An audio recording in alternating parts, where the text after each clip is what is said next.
guys, it's Joe again from Acklam Car Centre, and today I'm testing the X5 M Competition. Now this particular one is a 2021 71 registration, but it's got a massive specification. I mean, like a ridiculous amount of specification.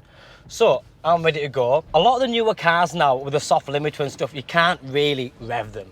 Now a car like this, you're buying it to enjoy it. This is an X5 M, so it's nice and high up, it's four-wheel drive, lots of ground clearance.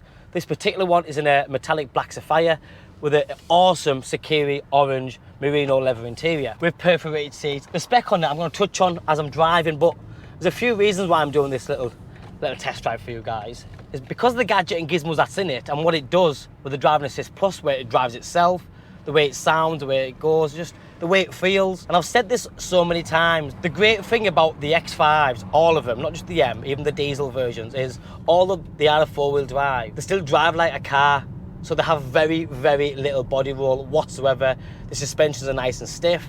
You can drive it for hours and get out and still feel very, very comfortable. Now, obviously, I'm driving steady at the minute, and it's one of them cars. BMWs throughout the full range, you feel very familiar with them, no matter what it is. Could be an X5, a 1 Series, a 7 Series. You know exactly where everything is. The indicators, the buttons, the media. Like the iDrive system, for example, down here, to use it, it's so simple. In this particular car, the new G model, it's all touchscreen, so you can just touch away. You've got the iDrive itself down here, and then you've got gesture control, so you can turn volume up or turn it down and pause it by just using gesture controls. But when you're buying an X5M, in my opinion, if I was buying an X5M, I'm buying it because I want power, I want sound, I want some of that shifts, but I also need it to be practical enough to put the kids in the back, or my business partners or colleagues or whatever it might be, customers. And also need a boot space to put pushchairs in there, suitcases. If you've got hobbies like golf and golfing gear, whatever it might be, the X5 fulfills and ticks all them boxes. Because sometimes you can get a very nice high performance car, but then you have a lack of space. If it's a two-door, you're always struggling to get kids or other people in the back of the car. Now with this, obviously you have paddle shift and everything, and I am going to give you a little taste of what this car does. At 625 brake horsepower and 0 to 60 in 3.8 seconds, this thing, for the big thing, shifts. And I mean, it shifts, but it's effortless in what it does. Literally, it goes.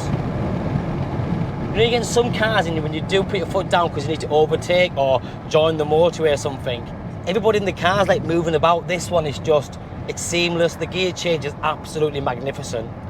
Obviously, this lovely, thick, leather-wrapped steering wheel feels nice and sporty. You can't see at the minute, but I've got my heads-up display on, so I can see how fast I'm going.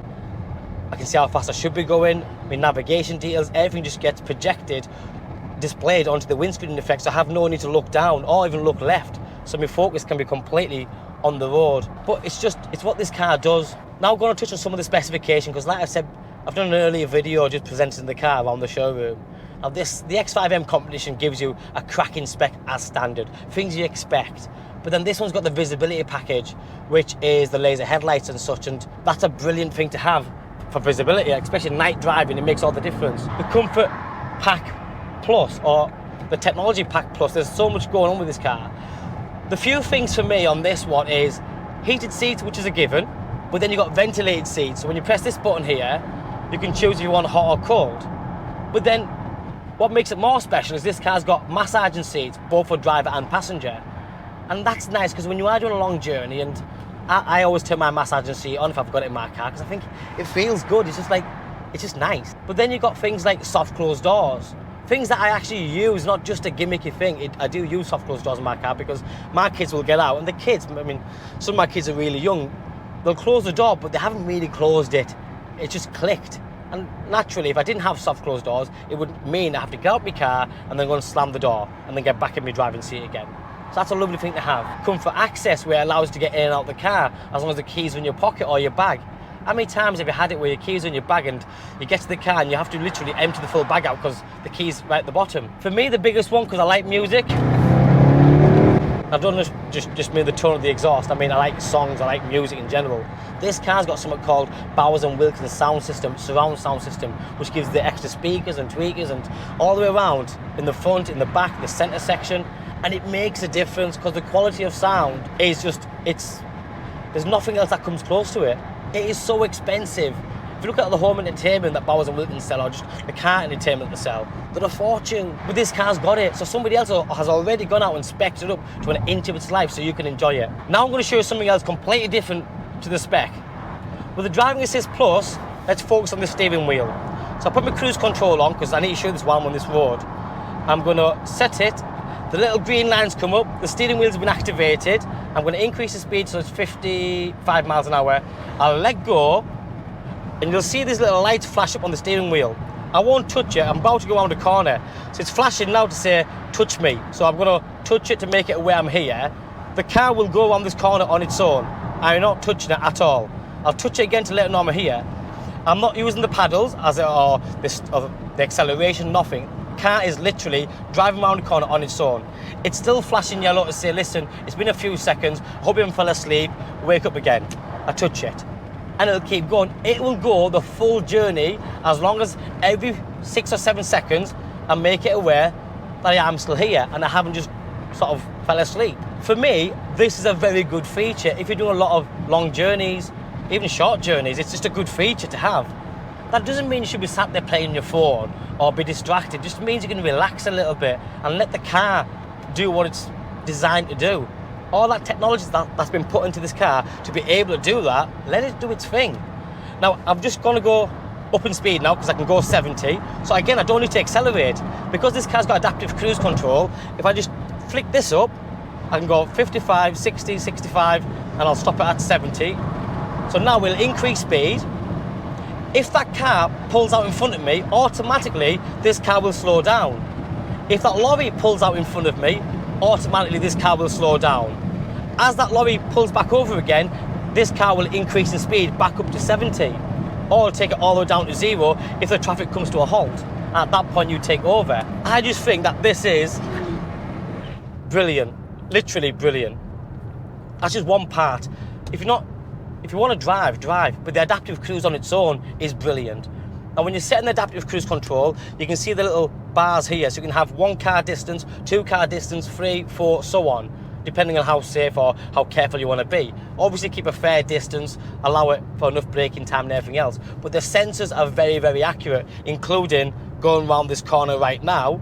I'm not doing anything at all other than making the car aware that I'm here. It's a neat feature, a very neat feature. Going back to the steering wheel, you have voice control, you have heated steering wheel. The spec goes on.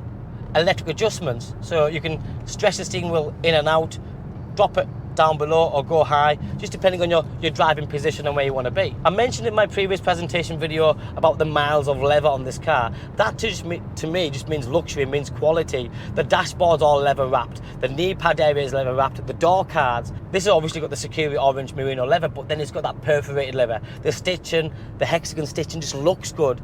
Aesthetically, everything has to look good because your first impression is everything, and then you get in and then you think, oh yeah, it's comfortable, it's fast, it's this, it's that.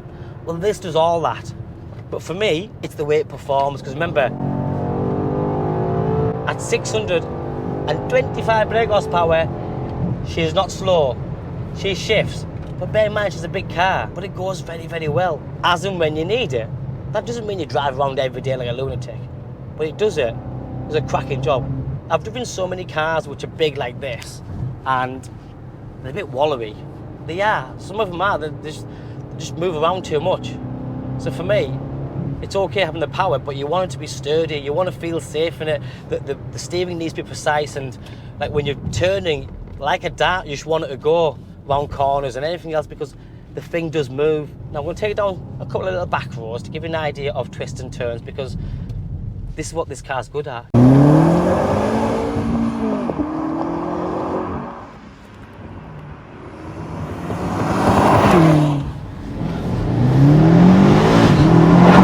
So now what you're going to see, it's such a fun car. I like it. I more than like it. I just think it does what it's supposed to do. And like I said, these twists and turns, it takes them very well. If you like the video, like and subscribe, guys, and leave a comment below if there's anything else you want me to do a video on for you. Thanks for watching. Bye-bye.